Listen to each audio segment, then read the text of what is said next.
The Martinez Technology headquarters gleamed in the morning sun, 40 stories of glass and steel rising above downtown San Francisco. I stood in my father's office, staring out at the city sprawl while he delivered the news that would change everything. "David, you have to understand," he said, not meeting my highs. "The board needs someone with more traditional qualifications." Traditional qualifications? I turned from the window, my voice tight. "I have a PhD in computer science from MIT. I've developed 3 of our most successful security protocols. And Michael has an MBA from Harvard." My father countered, shuffling papers on his desk. "He understands the business side, the financial aspects." Michael? My cousin, who'd spent more time networking at country clubs than learning about technology, who'd never written a line of code in his life, and now he was taking my position as Chief Technology Officer. "This is about the quantum encryption project, isn't it?" I asked quietly.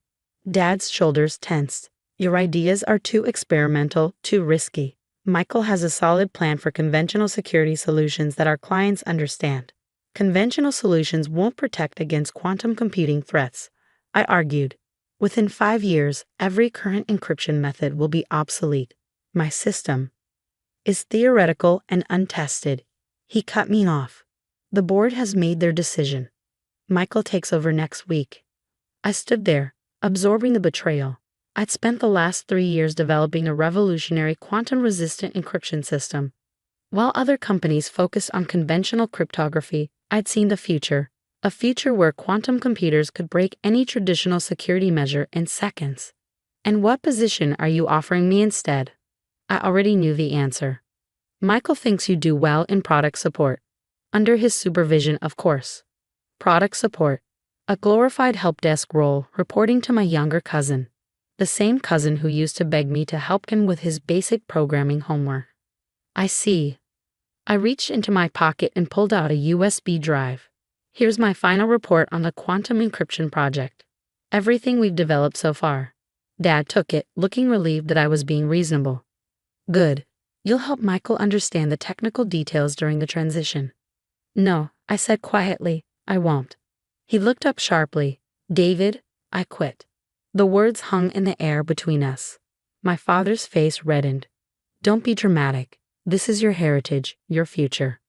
"My heritage?" I laughed without humor. "Grandfather built this company on innovation, on seeing beyond the conventional. He would be ashamed of what you've turned it into." "How dare you?" "I'll have my resignation letter on your desk in an hour. Good luck explaining to the board why your top developer left just as quantum computing threats are becoming real." I walked out, leaving him sputtering. In my own office, soon to be Michael's, I began systematically transferring files, carefully staying within the bounds of my employment contract. The core quantum encryption research was my personal intellectual property, developed mostly in my own time. They'd realized that too late. A soft knock at my door made me look up. Anna Chen, my lead developer, stood there looking worried. "Is it true?" she asked. "Michael's taking over." I nodded. "And I'm leaving." She closed the door and lowered her voice. "What about the project? We're so close to a breakthrough." "I know." I glanced at my screen where complex quantum algorithms scrolled past. "How would you like a new job?" Her eyes lit up. "You're starting something." "Not here. Not now. But soon." I handed her a card with only a phone number. "If you're interested, call this in 2 weeks." By the time I finished cleaning out my office, the news had spread. Developers stopped by, some offering sympathy, others looking panicked about their project's future. Michael swaggered past my door twice, already measuring for new furniture. I left Martinez Technology for the last time at sunset, carrying a small box of personal items. My encryption research, the real breakthrough work, was secured elsewhere, along with the true quantum algorithms I'd never shared with the company. That night, in my apartment overlooking the bay, I made 2 calls. The first was to Dr. Sarah Wong at the National Security Agency's Quantum Computing Division. "We've been discussing my research for months. I'm out," I told her. "They chose conventional security over innovation." "Their loss," she said immediately. "Our offer still stands. Full funding, complete autonomy, and the NSA's quantum lab at your disposal. I'll need my own team." "Of course. When can you start?" The second call was to my grandfather, retired now, but still sharp as ever. They gave it to Michael, I said without preamble. Grandpa was quiet for a moment. Your father always did prefer the safe path.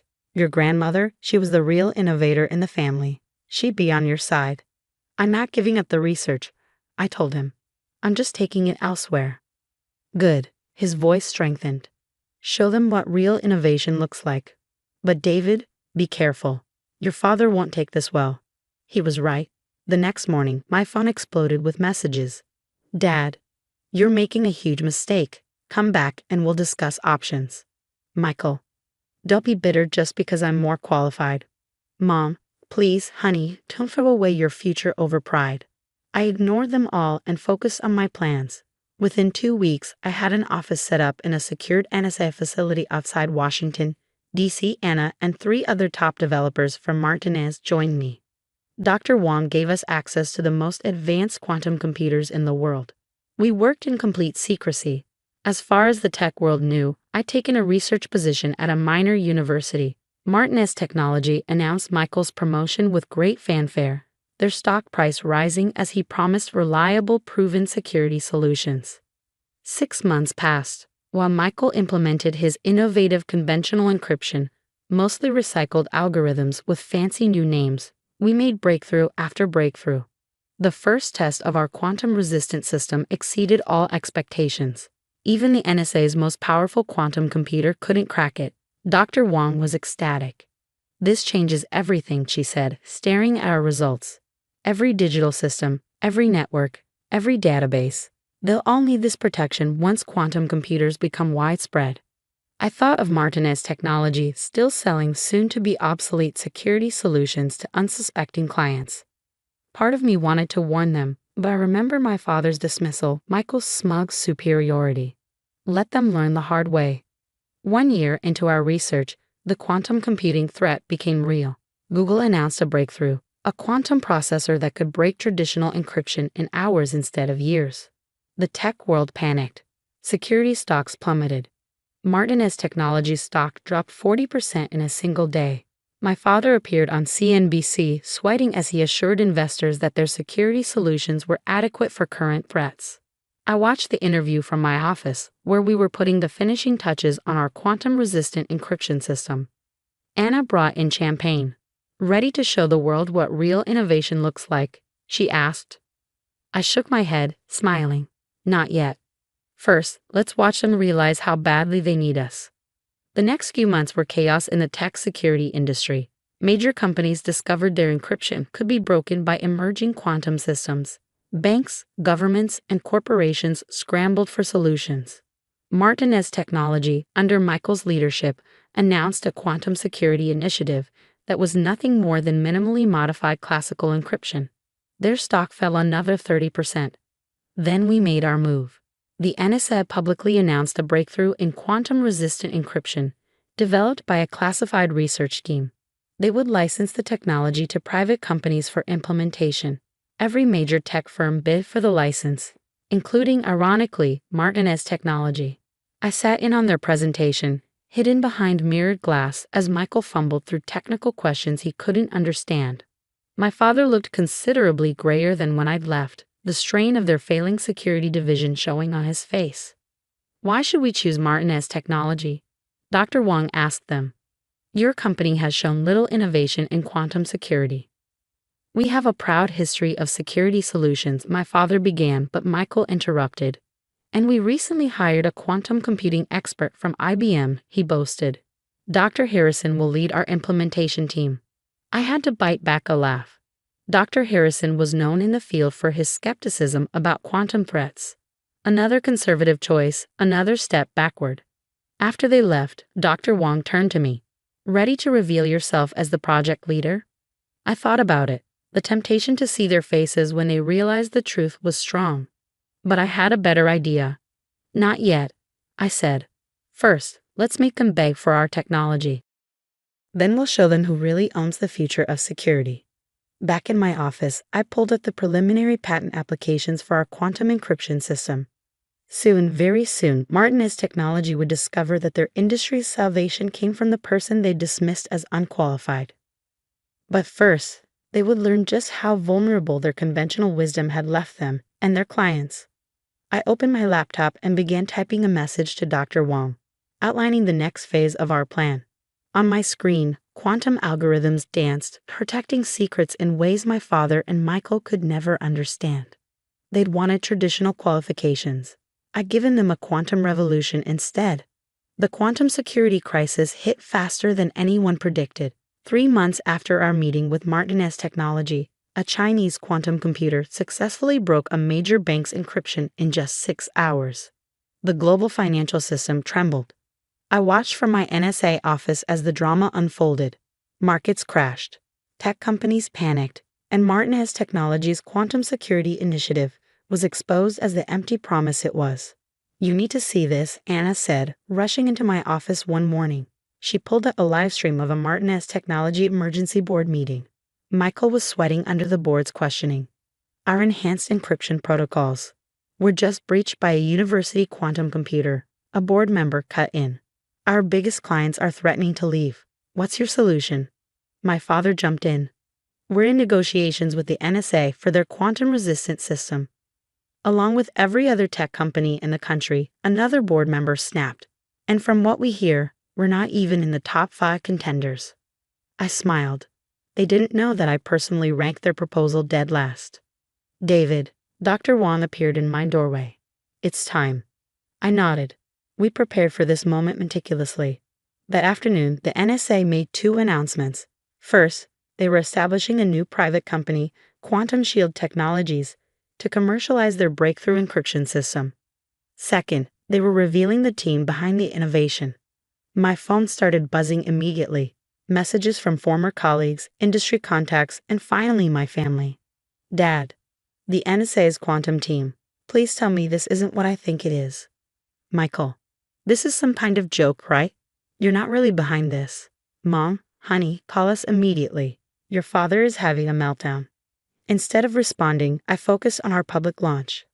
Quantum Shield Technologies debuted with a market valuation of $10 billion, backed by every major tech venture fund. Orders flooded in from banks, governments, and corporations desperate for quantum-proof security. Then came the meeting I'd been waiting for. Martinez Technologies requesting an emergency appointment, my assistant announced. "Both the CEO and CTO want to meet personally." I checked my calendar, though I deliberately kept this day clear. "How about 3 p.m.? They arrived early, of course. My father looked like he aged a decade since I'd last seen him. Michael had lost his swagger, his Harvard MBA confidence shattered by months of failure. I kept them waiting 20 minutes. Lay entered the conference room. The silence was absolute. My father stared like he was seeing a ghost. Michael's face cycled through shock, anger, and fear. "Gentlemen," I said calmly, sitting at the head of the table, "how can Quantum Shield Technologies help you today?" "David," my father started, then stopped, seemingly at a loss for words. Michael wasn't so restrained. "This is your revenge, isn't it? Making us beg for your technology?" I raised an eyebrow. "Revenge? No, Michael. This is business. Something you claim to understand better than me." I opened my laptop, displaying Martinez Technology's latest financial reports. Their stock had dropped 80% in 3 months. Major clients were fleeing.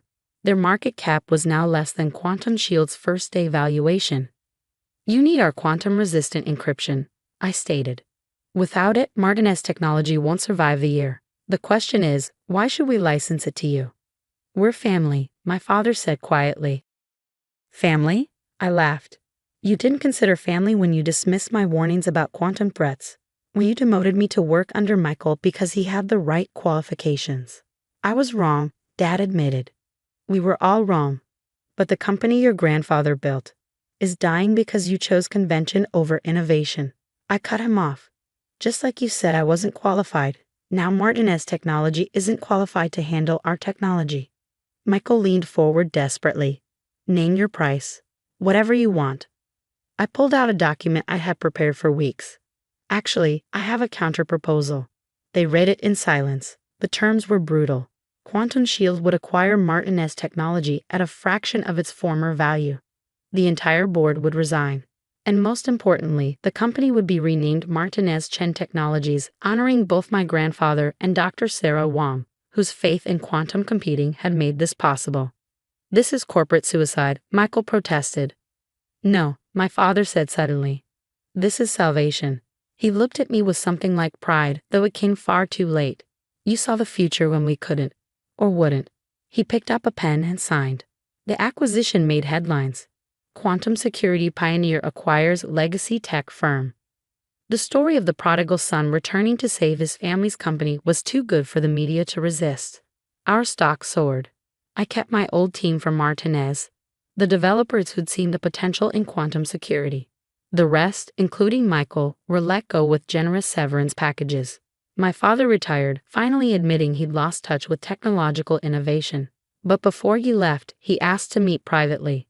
In his old office, soon to be renovated into a quantum research lab, he handed me a letter. Your grandmother wrote this before she died. She made me promise to give it to you when you proved us all wrong. The letter was brief, but powerful. Dearest David, innovation isn't about degrees or qualifications. It's about seeing beyond the horizon, about believing in possibilities others dismiss. Your grandfather built this company on that principle, though others have forgotten. Don't let them clip your wings. Soar higher than they can imagine. All my love, Grandma. I had it framed and hung in my new office, next to our first quantum encryption patent. A year later, I stood in that same office, watching the sun set over San Francisco. Martinez Chen Technologies was now the world's leading quantum security provider. Our encryption protected everything from national infrastructure to private communications. Anna knocked on my door. The new quantum lab installation is complete. Want to see? I followed her to what had been the executive floor. Now it housed the most advanced private quantum research facility in the world. Young developers, many straight out of college, chosen for brilliance rather than credentials, worked on the next generation of security innovations. Dr. Harrison came by earlier, Anna mentioned casually. The one Michael hired to lead their quantum team? He wants a job. I smiled. Put him in product support. Under your supervision, of course. Later that evening, I received an unexpected email from Michael. His first contact since the acquisition. You were right. About everything. I never understood what real innovation meant. Watching you transform the company, seeing what you've built, grandfather would be proud. Not just of the success, but of how you achieved it. Through vision, not politics. Through innovation, not tradition. I'm sorry for my part in pushing you out. Though maybe it was for the best. You built something far beyond what Martinez technology could have become. Asterisk Michael. I thought about responding, but instead turned back to my work. On my screen, new quantum algorithms promised even greater breakthroughs. The future wasn't in corner offices or business school credentials. It was in seeing what others couldn't or wouldn't see. My grandmother had understood that. Now finally, so did my family. A notification popped up. Another major bank's encryption had been broken by quantum computers. Their stock was plummeting. But they were already calling, desperate for our protection. I typed a quick message to Anna. Ready for the next revolution? Her response came immediately. Born ready, boss. What's next on the horizon? I smiled, looking out at the city lights. The quantum age was just beginning, and we were leading the charge. Not bad for someone they said wasn't qualified. Sometimes the best revenge isn't proving others wrong. It's proving yourself right so thoroughly that they have no choice but to acknowledge it.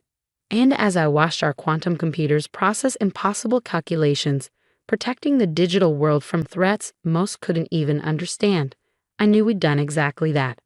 The end.